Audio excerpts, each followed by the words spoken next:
প্রচারের মাঝেই এবার পাণ্ডবেশ্বরের বিজেপি প্রার্থী জিতেন্দ্র তিওয়ারিকে ঝাঁটা দেখানোর অভিযোগ সামনে এসেছে। গতকালই প্রচারে বেরিয়েছিলেন পাণ্ডবেশ্বর কেন্দ্রের বিজেপি প্রার্থী জিতেন্দ্র তিওয়ারি, সেই বিধানসভা কেন্দ্রেরই অন্তর্গত জগন্নাথপুরে। আর তখনই তাকে ঝাঁটা দেখানোর অভিযোগ ইতিমধ্যেই ভিডিও ভাইরাল হয়েছে।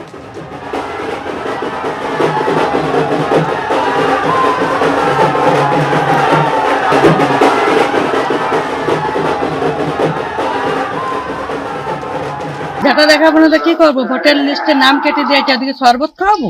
ঝাঁটা পেটাবো না তো? বিজেপির নাম কাটছি, এইদিকে মিছিল করে বেড়াচ্ছি, কি জন্য ওদিকে ঝাঁটা দেখাবো না তো কি করবো?